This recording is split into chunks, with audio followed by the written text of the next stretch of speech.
जय श्री कृष्णा दोस्तों, welcome to Krishna ji के क्लासेस 92। तो दोस्तों आज हम लोग यूपी पुलिस एग्ज़ाम के लिए जीके प्रैक्टिस सेट को करेंगे, जो हमारे यूपी पुलिस एग्ज़ाम के लिए बहुत ही इम्पोर्टेंट है। तो क्लास को पूरा लीजिएगा। अगर चैनल पर फर्स्ट टाइम विजिट किया है तो प्लीज़ चैनल को सब्सक्राइब कर लें, जिससे आने वाली क्लासेस मिस ना हो सके। चलते हैं हम लोग फर्स्ट क्वेश्चन की तरफ। इंदिरा पॉइंट को पहले किस नाम से जानते थे? किस नाम से जानते थे? पैगमिलियन पॉइंट, इसमें हमारा डी ऑप्शन करेक्ट हो जाएगा। एंड इंदिरा पॉइंट कहाँ स्थित है? तो ये महान निकोबार द्वीप में स्थित है। याद रखना दोस्तों ये भी। नेक्स्ट क्वेश्चन की तरफ चलते हैं हम लोग।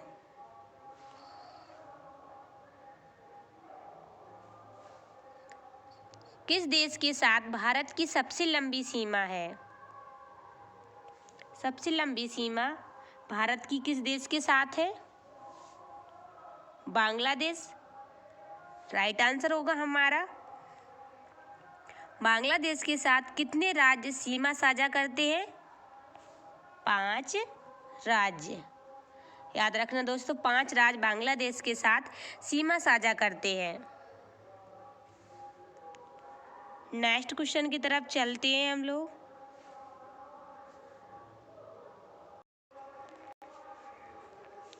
मैकमोहन रेखा किन दो देशों के बीच सीमा बनाती है? किन दो देशों के बीच सीमा बनाती है? भारत और चीन। भारत और चीन के साथ मैकमोहन रेखा सीमा बनाती है और यह रेखा 1914 में खींची गई थी। कब खींची गई थी याद रखना? 1914 में। एंड भारत और पाकिस्तान रेडक्लिफ रेखा बनाती है और यह 1947 में खींची गई थी। ये भी क्वेश्चन बन सकता है दोस्तों, याद रखना। एंड भारत और अफगानिस्तान एक रेखा बनाती है डूरंड। ये भी क्वेश्चन बन सकता है। अफगानिस्तान के साथ कौन सी रेखा बनाती है? डूरंड। तो तीनों ये इंपॉर्टेंट क्वेश्चन है दोस्तों, याद रखना। नेक्स्ट क्वेश्चन की तरफ चलते हैं हम लोग। निम्नलिखित में से कौन सा भारतीय राज्य नेपाल के साथ अपनी सीमा साझा नहीं करता है? दोस्तों यहाँ पे कंफ्यूज मत होना, ये उसने ये बोला है कि भारतीय राज्य नेपाल के साथ अपनी सीमा साझा नहीं करता है। इसमें हमारा राइट आंसर हो जाएगा असम। असम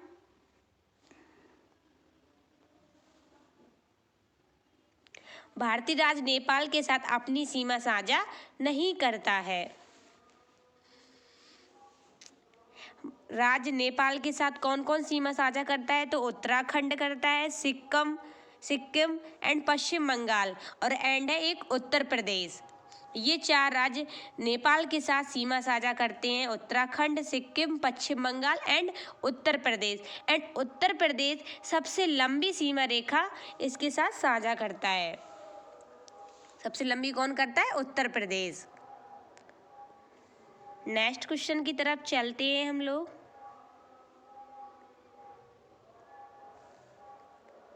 अटल सुरंग निम्नलिखित में से किस पर्वत पर स्थित है?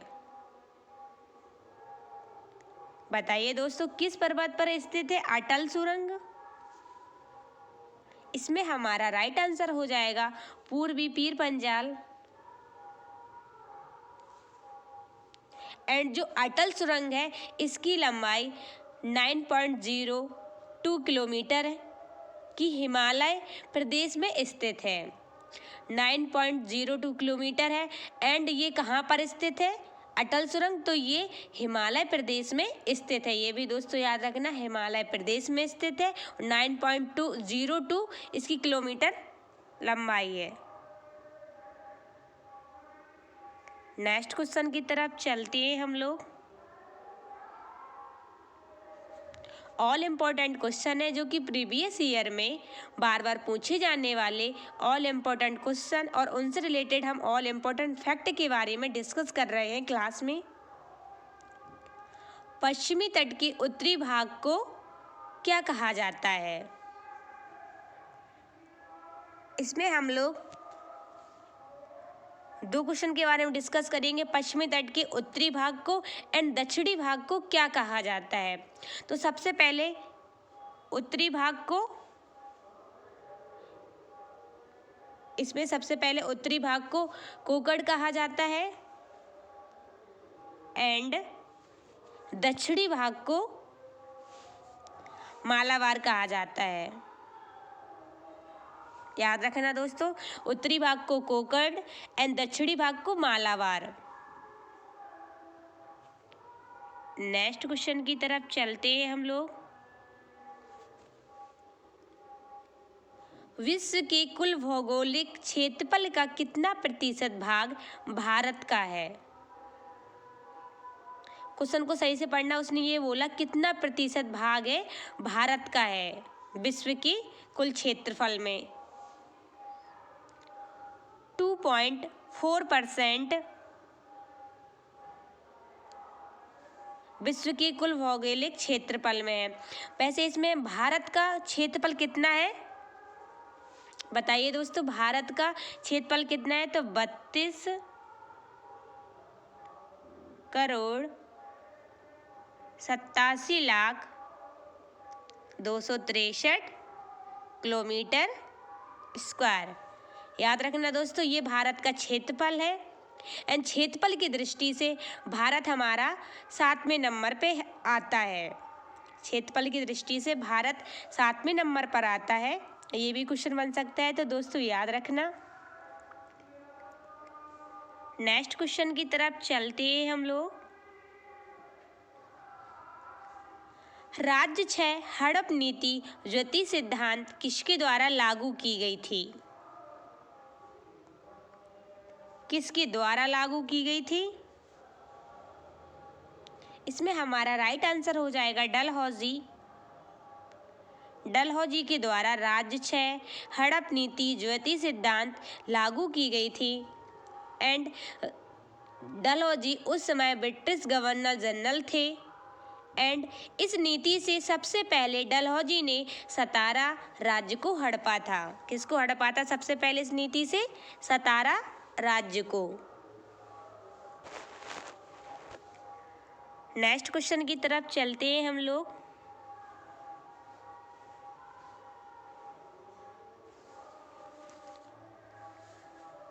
सुपरनोवा है। सुपरनोवा क्या है दोस्तों? एक बुझता हुआ तारा। सुपरनोवा एक बुझता हुआ तारा है। इसमें हमारा राइट आंसर होगा सी।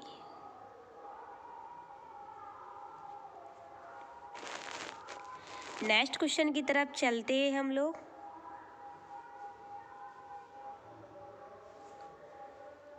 इंदिरा गांधी नहर किससे निकलती है? किससे निकलती है? हरिके बैराज से। कहाँ से निकलती है? हरिके बैराज से, जो कि राजस्थान की है।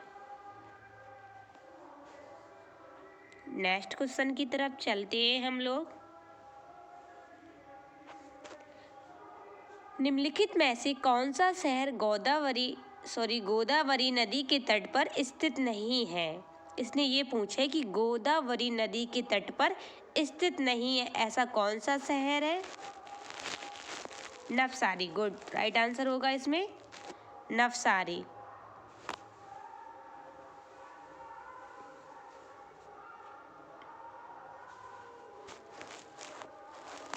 नवसारी पूर्णा नदी से निकलता है और ये निजामाबाद, औरंगाबाद और नासिक ये गोदावरी नदी के तट पर स्थित है।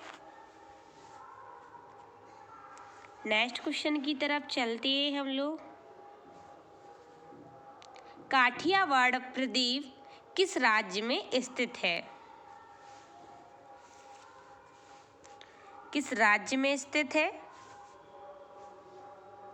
सौराष्ट्र, जो कि गुजरात में है। कहाँ पे है ये सौराष्ट्र? गुजरात में। अब आपको पता ही होगा कि प्रायद्वीप, प्रायद्वीप किसको कहते हैं? सॉरी, यहाँ पे मिसप्रिंट हो गया है, यहाँ पे है प्रायद्वीप।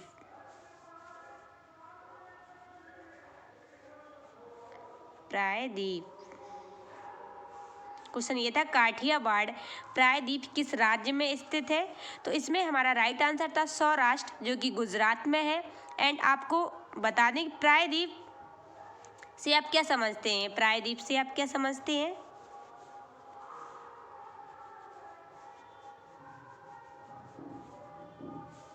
प्रायद्वीप तीन ओर जल। प्रायद्वीप से पता चलता है कि तीनों ओर जल होगा, यानी कि पानी होगा। नेक्स्ट क्वेश्चन की तरफ चलते हैं हम लोग। 16 घास के मैदान कहाँ पाए जाते हैं? कहाँ पाए जाते हैं? पश्चिमी घाट। राइट आंसर हो जाएगा पश्चिमी घाट। 16 घास के मैदान पश्चिमी घाट पर पाए जाते हैं, जबकि हिमालय पर नवीन वलित पवित होते हैं। नेक्स्ट क्वेश्चन की तरफ चलते हैं हम लोग। किस वन को मानसून वन के रूप में भी जाना जाता है? किस वन को मानसून वन के रूप में भी जाना जाता है? मानसून वन कौन से होते हैं जो मानसून क्षेत्र में पाए जाते हैं?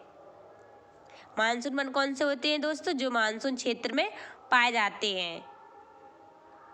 तो इसमें हमारा राइट आंसर हो जाएगा उष्णकटिबंधीय सदाहवार वन। सॉरी नहीं, इसका राइट आंसर होगा उष्णकटिबंधीय पर्णपाती वन। राइट आंसर हो जाएगा हमारा बी ऑप्शन करेक्ट होगा। उष्णकटिबंधीय पर्णपाती वन में क्या होता है? सदाबहार वन होती है। ये कौन से वन होते हैं? सदाबहार वन। अब आपको पता ही होगा सदाबहार वन को क्या बोलते हैं? वर्षा वन कहा जाता है, जहाँ पर 200 सेंटीमीटर से भी ज़्यादा वर्षा होती है। 200 सेंटीमीटर से भी ज़्यादा तेज वर्षा होती है, उनको सदाबहार वन कहते हैं। मैंग्रोव वन ये तटीय क्षेत्रों में होते हैं, जो कि समुद्र के खारे पानी में होते हैं। समुद्र के खारे पानी में होते हैं। और सबसे ज़्यादा मैंग्रोव वन कहाँ पाए जाते हैं? सुंदरवन पश्चिम बंगाल में। ये भी क्वेश्चन बन सकता है दोस्तों कि मैंग्रोव वन कौन से होते हैं? तटीय क्षेत्रों में होते हैं और जो समुद्र के खारे पानी से होते हैं। और सबसे ज़्यादा ये कहाँ पाए जाते हैं? तो सुंदरवन पश्चिम बंगाल में पाए जाते हैं। याद रखना दोस्तों।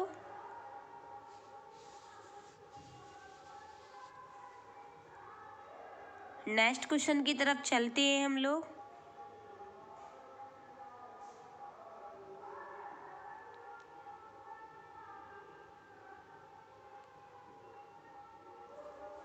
उष्णकटिबंधीय सदाबहार वन और अर्ध सदाबहार वन में स्थित है। डॉट डॉट में स्थित है। सदाबहार वन तो आप समझते होंगे, जो अभी बताया था कि इनको वर्षा वन कहते हैं, यानी कि जहाँ पर 200 सेंटीमीटर से भी ज़्यादा तेज वर्षा होती है, उनको बोलते हैं सदाबहार वन। इसमें हमारा पूछा गया है कि उष्णकटिबंधीय सदाबहार वन और अर्ध सदाबहार वन कहाँ स्थित होते हैं, तो इसको हम लोग डिस्कस करेंगे।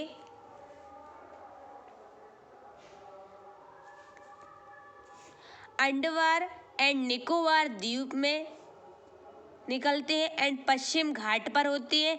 एंड तीसरा सबसे इम्पोर्टेंट है उत्तरी पूर्वी राज्य में। कौन सी? उत्तरी पूर्वी राज्य में स्थित होते हैं।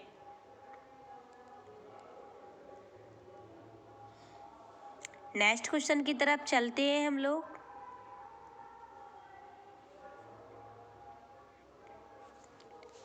निम्नलिखित में से कौन सा पर्वतीय वनस्पति में पाया जाने वाला वृक्ष है? वनस्पति में पाया जाने वाला वृक्ष है, इसमें हमारा राइट आंसर हो जाएगा चीड़। चीड़ जो कि शंकुधारी वन है, ये पर्वतों पर पाए जाते हैं। चीड़ कैसा है? शंकुधारी वन है, ये पर्वतों पर पाए जाते हैं। ये 2500 से 3500 मीटर की ऊपर पर्वत पे पाए जाते हैं। याद रखना, 2500 से 3500 मीटर के ऊपर पर्वत पर पाए जाते हैं।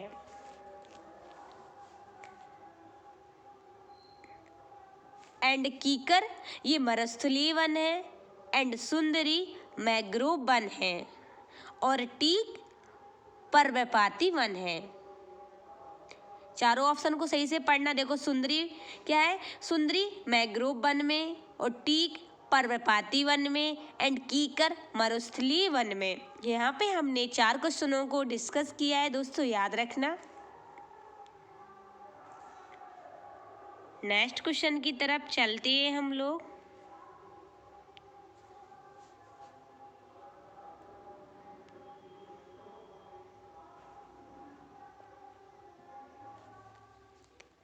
लैटराइट मिट्टी कहाँ पाई जाती है? तो लैटराइट लैटन वर्ड है। एंड लैटराइट मिट्टी से आप समझ सकते हैं कि इसे ईंट निर्माण में उपयोग किया जाता है। इस मिट्टी को ईंट निर्माण में उपयोग किया जाता है। मिट्टी के लिए 2 परिस्थितियों की आवश्यकता होती है। लैटराइट मिट्टी के लिए 2 परिस्थितियों की आवश्यकता होती है। देखो, सबसे पहली तो होती है अधिक वर्षा। अधिक वर्षा से आप समझते हैं वर्षा जहाँ पर 200 सेंटीमीटर से ज़्यादा वर्षा होती हो, यानी कि आप जानते हैं कि उष्णकटिबंधीय सदाबहार वन। और दूसरी क्या परिस्थिति होती है कि तापमान अधिक हो, यानी कि 30 डिग्री के आसपास हो, जैसे उसको बोलते हैं शुष्क जलवायु वाले क्षेत्र। तो इन दोनों की परिस्थितियों से आप बता सकते हैं कि इसका राइट आंसर क्या होगा, कि जहाँ पर अधिकांश और शुष्क जलवायु वाले उष्णकटिबंधीय क्षेत्र में लैटराइट मिट्टी पाई जाती है। नेक्स्ट क्वेश्चन की तरफ चलते हैं हम लोग। लैटराइट मिट्टी में किसकी समृद्धता होती है? समृद्धता किसकी होती है? इसमें हमारा राइट आंसर हो जाएगा आयरन ऑक्साइड। ऑप्शन हमारा डी करेक्ट होगा। आयरन ऑक्साइड के कारण लाल रंग होता है। जो लैटराइट मिट्टी होती है, आयरन ऑक्साइड के कारण इसका लाल रंग होता है। और आयरन ऑक्साइड अधिक पाई जाती है लाल मिट्टी हो या लैटराइट मिट्टी में। नेक्स्ट क्वेश्चन की तरफ चलते हैं हम लोग। काली मृदा किस फसल के लिए उपयुक्त है? काली मृदा किस फसल के लिए उपयुक्त है? इसमें हमारा कौन सा आंसर होगा? कपास। कपास होगा is the right answer. Last question की तरफ चलते हैं हम लोग। भारत के रेगिस्तानी क्षेत्र में एकमात्र बड़ी नदी कौन सी है? एकमात्र बड़ी नदी कौन सी है? लूनी। राइट आंसर होगा हमारा लूनी, जो कि नाग पर्वत पे है। और ये अजमेर राजस्थान से इसका उद्गम होता है। कहाँ से? अजमेर राजस्थान से इसका उद्गम होता है।